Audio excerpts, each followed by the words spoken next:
আজকের ইন্টারভিউটা খুব গুরুত্বপূর্ণ শতরূপের কাছে। বেশ নামকরা কোম্পানি। চাকরিটা হয়ে গেলে মাইনে 1 লাফে 5 গুণ বেড়ে যাবে। ফোনটা অফ করে রেখেছে। রবিবার বন্ধুদের বিশেষ আড্ডা থাকে মৃণালের বাড়িতে।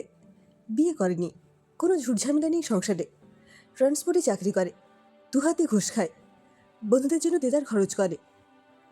একেবারে নরক গুলজার চলে মাঝরাত পর্যন্ত। 10 জন বন্ধুর মধ্যে 6 জনই ব্যাচেলার। ঈশানীর করা নিষেধাজ্ঞা। আজ কোনো মতেই বন্ধুদের ফাঁদে পড়া চলবে না। আসলে একটা ভালো মাইনের চাকরি ওদের দুজনের বিয়ের কাটা হয়ে বসে আছে। এই যোগাযোগটা ঈশানীর মারফতই এসেছে। সকালে দুবার তাগাদা দেওয়া হয়ে গেছে। কাল বিকেলে নতুন একটা মোবাইল দিয়ে গেছে, নতুন নাম্বার। চাকরির ব্যাপারে খুব আশাবাদী ঈশানী নিজেও একটা মাল্টিন্যাশনাল কোম্পানিতে চাকরি করে। ঈশানীর সাথে শতরূপের আর্থিক স্ট্যাটাসের আকাশ পাতাল তফাৎ। সরকারি কেরানি বাবা, সারা জীবন রোগে ভোগা মা দিদির বিয়ে দিয়ে ধার দেনায় ডুবে যাওয়া সংসার। তার মাঝেই পড়াশোনা চালিয়ে গেছে শতরূপ। কলেজেই আলাপ ঈশানীর সাথে। ডাক্তার বাবা, প্রফেসর মা। বাড়ির গাড়ি করে কলেজে আসতো ঈশানী। সখী পরিবৃত হয়ে ঘুরে বেড়াতো। ওদের থেকে দূরে সরে থাকতো শতরূপ। একদিন মুখোমুখি হয়ে গেল দুজনে। এই ছেলে, আমায় দেখেই বাঘভাল্লুক মনে হয়, এত ভয় পাও কেন? পড়াশোনায় তুখর ছেলের মুখে সেদিন কোনো কথা ফোটেনি। আস্তে আস্তে ঈশানীর সাথে একটা সম্পর্ক তৈরি হয়ে গেল।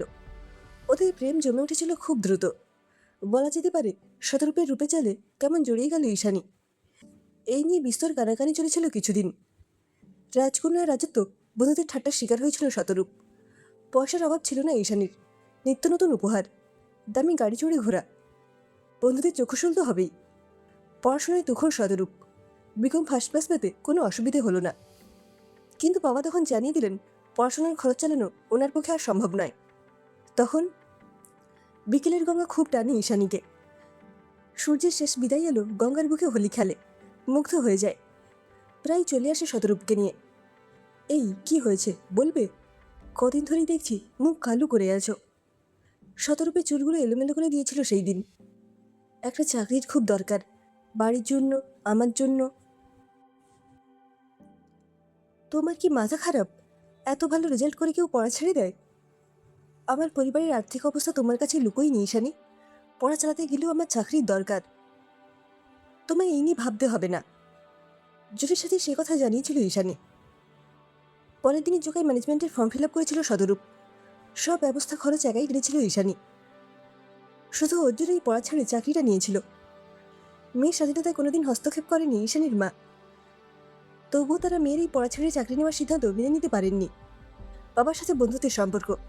ডক্টর দত্ত বুঝিয়েছিলেন, পড়া ছেড়ে দেওয়া বুদ্ধিমানের কথা নয় বেবি। শতরূপের সব দায়িত্ব আমি নেব, বিদেশে পাঠাবো। না গো বাপি, সেটা ওর পক্ষে সম্মানের হবে না। একদিন সব যোগ্যতা নিয়েই তোমার কাছে আসবে। তবে আমি প্রাইভেটে ম্যানেজমেন্ট কমপ্লিট করব, তোমায় কথা দিলাম। যেদি মেয়ের কাছে শেষ পর্যন্ত হার স্বীকার করেছিলেন তারা।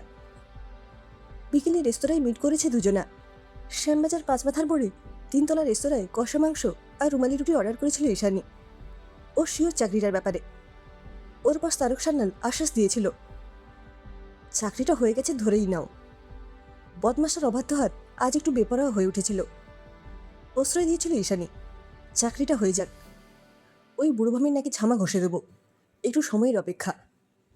চাকরি হতেই সোজা বাবার সাথে আলাপ করিয়ে দিয়েছিল শতরূপকে। মেধাবী বিনয়ী সুদর্শন ছেলেটিকে বেশ ভালোই লেগেছিল ঈশানীর বাবার। রাতে খাবার টেবিলে স্ত্রীর মুখোমুখি বসেন ডাক্তারবাবু। দুজনেই ব্যস্ত থাকেন সারাদিন। শুধু এই সময়টাই নিজেদের মধ্যে কথা বলার সুযোগ পান।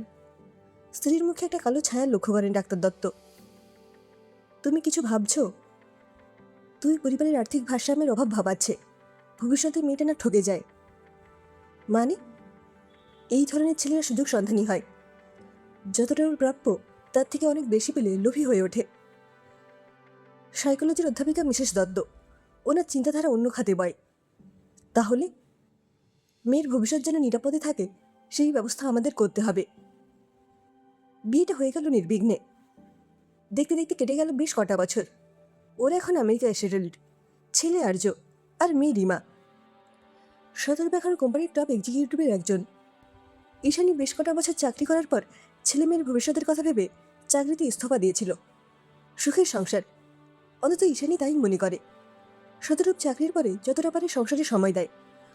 উইকেন্ডে ওরা সপরিবারে ছুটি কাটিয়ে আসে আশেপাশের দর্শনীয় জায়গাগুলোয়।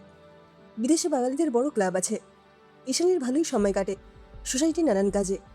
কিছু চ্যারিটির সাথে যুক্ত ওরা কজন। বিদেশে এসে কোনো বাঙালি বিপদে পড়লে ওরা ঝাঁপিয়ে পড়ে। নারী পুরুষ ভেদাভেদ নেই। বছরে একবার বাচ্চাদের নিয়ে দেশে আসে ঈশানী। শতরূপের নানান কাজের বাহানা, ও আসতে পারে না। শতরূপের বাড়িতে প্রতিবারের মতো বাবা মায়ের সাথে দেখা করতে যায় ঈশানী। এই 1 বছরে ওনাদের আর্থিক অবস্থার অনেক উন্নতি হয়েছে। ছেলে টাকা পাঠাচ্ছে। শতরূপের সাথে এই নিয়ে কখনো কোনো কথা হয়নি ঈশানীর। বাড়ি ভেঙে 3 তলা হচ্ছে, দেখে অবাক হলেও প্রকাশ করে না। দামি দামি আসবাবপত্র। শতরূপের বাবা মায়ের ওকে এড়িয়ে যাওয়া কি যেন লুকোতে চাইছেন তারা।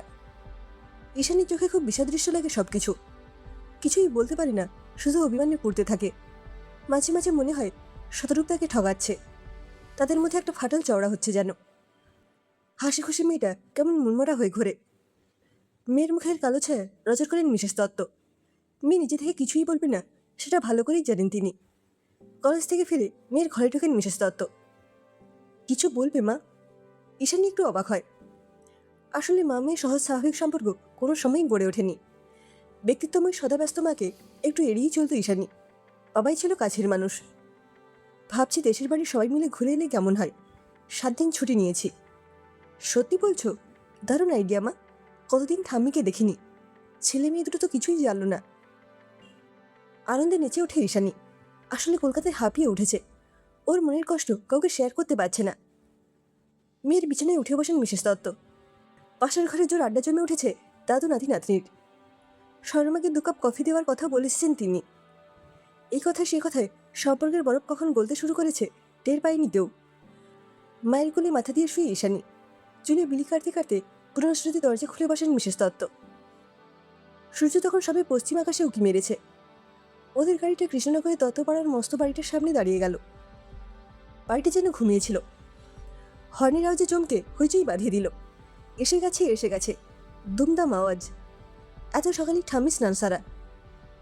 এক মাথা ভিজে চুল, সরুপার সাদা শাড়ি। দাদু ভাইয়ের জন্য মন কেমন করে উঠল ঈশানীর। ছেলেবেলাটা এখানেই মানুষ হয়েছে। রোজ সূর্য ওঠার আগেই দাদু ভাইয়ের হাত ধরে চুনি নদীর ধারে ঘুরতে যেত। 2 কাকা এখানেই আছেন। ওনাদের ছেলে মেয়ে, জমজমাট বাড়ি। 7টা দিন কেমন পাখি ডানা মেলে চলে গেল। গাছগাছালি, পাখি, পুকুর, সেই নিবিড় ভালোবাসার গ্রাম্য পরিবেশ ধুলোর মতো উড়িয়ে নিয়ে গেল সব মন খারাপ। ফিরে আসার সময় ঠাম্মির গলা জড়িয়ে কাঁদল ঈশানী। মন কেমন নিয়ে ফিরে যেতে হলো আমেরিকায়। এই প্রথম মাকে খুব মিস করল ঈশানী। নিজের হাতে বাজার করা পছন্দ করে ঈশানী। তাছাড়া শতরূপের সময় কোথায়? বাজারে দেখা হয়ে গেল মিসেস আর মিস্টার শতপথীর সঙ্গে। এই পরিবারটি ওর খুব পছন্দের। ওনারাও খুব স্নেহ করেন ঈশানীকে। কলকাতা থেকে ফিরে যাবো যাবো করেও যাওয়া হয়নি ওনাদের ফ্ল্যাটে। বিদেশে ওনাদের সান্নিধ্য বাবা মায়ের অভাব ভুলিয়ে দেয়। এই কথা সে কথা বলতে বলতে মিসেস শতপথী বলে ওঠেন, বাই দ্য ওয়ে ঈশানী, তুমি যখন ছিলে না, তোমাদের কোনো আত্মীয় এসেছিল? বেশ সুন্দরী মহিলা। কদিন ছিল? পায়ের তলায় মাটি কেঁপে ওঠে। মাথাটা ঘুরে যায়। কি হলো বেবি, তুমি অসুস্থ বোধ করছো? না না, ঠিক আছি। বোধহয় প্রেশারটা বেড়েছে। ডাক্তার দেখিয়ে নাও। ওকে বলে ওদের কাছ থেকে তাড়াতাড়ি সরে আসে। গাড়ির পার্কিং জোনের দিকে এগিয়ে যায়। পেছনে দুজোড়া চোখ তখন সহানুভূতি দৃষ্টিতে তাকিয়েছিল। পুয়ার লেডি, তোমায় সাবধান করা ছাড়া আর কোনো উপায় ছিল না। গাড়িটা গ্যারেজে ঢুকিয়ে বাগানে পাতা চেয়ারে বসে পড়ে ঈশানী। মনের মধ্যে চোরা ভয়টা সত্যি হতে পারে কখনো ভাবেনি। পরিবর্তন টের পাচ্ছিল। এখন ওর একটা সলিড প্রমাণ চাই। আমেরিকাতে কাজের লোক পাওয়া যায় না, নিজেকেই সব করতে হয়। বসে থাকার উপায় নেই। বাচ্চাতে স্কুল থেকে আসার সময়ের ফাঁকটাকেই কাজে লাগাতে হবে। একটার পর একটা জামাকাপড় টেনে নামাতে থাকে। শতরূপের আলমারিটা হাট করে খোলা। পেছনের দিকে একটা লাল ব্যাগ দেখে নামিয়ে আনে। কিছু আপত্তিকর ছবি দুজনের, কিছু লেডিস জামাকাপড়। ছবিগুলো ভবিষ্যতে দরকার হবে। ওগুলো রেখে বাদবাকি সব গুছিয়ে রাখে। মেয়েটিকে চেনি ঈশানী, মমতা ছেত্রী। নতুন জয়েন করেছে কোম্পানিতে। নেপালের মেয়ে, দুর্দান্ত ফিগার। বয়স 20-র বেশি হবে না। পার্টিতে ওকে ঘিরেই থাকে যত উন্মাদনা। তা বলে ওর ঘরেই শীত কাটবে? ভাবতে পারছে না। ফোনটা এক নাগাড়ে বেজে চলেছে। মধুমিতার ফোন। হ্যালো, কী ব্যাপারে? অসুস্থ নাকি? আজ বিকেলে ক্লাবে আসছিস তো? Important meeting. একদম যাচ্ছি, চিন্তা নেই। এই কদিনে ঘরে যা অবস্থা করে রেখেছিল, পরিষ্কার করতেই 2 দিন কেটে গেল। একটা নোংরা রসিকতা করে ফোনটা ছাড়ে মধুমিতা। মাথাটা ভার হয়ে আছে। একটা পেন কিলার খেয়ে 1 কাপ কফি নিয়ে বসে। একটু শুতে পারলে ভালো হতো। সময় নেই একদম। ব্যাংকে যাওয়া জরুরি। ব্যাংকে নিজের অ্যাকাউন্ট চেক করা দরকার। দিদিমা প্রচুর সম্পত্তি মারা যাওয়ার আগে একমাত্র নাতনিকে দিয়ে গিয়েছিলেন। সব আমেরিকান ব্যাংকে জমা আছে। এতদিন দুজনের নামেই ছিল। এইবার অ্যাকাউন্ট থেকে সমস্ত টাকা তুলে কলকাতায় নিজের পার্সোনাল অ্যাকাউন্টে জমা করতে হবে। মাথা ঠান্ডা রাখা খুব দরকার। ব্যাংকে গিয়ে এসে জানতে পারে খেপে খেপে প্রচুর টাকা তোলা হয়েছে। অঙ্কটা এখন অনেক পরিষ্কার। কলকাতায় সম্পত্তির ব্যাপারটা ধাঁধায় ফেলেছিল। এইভাবেও টাকা সরিয়ে যাচ্ছে শতরূপ।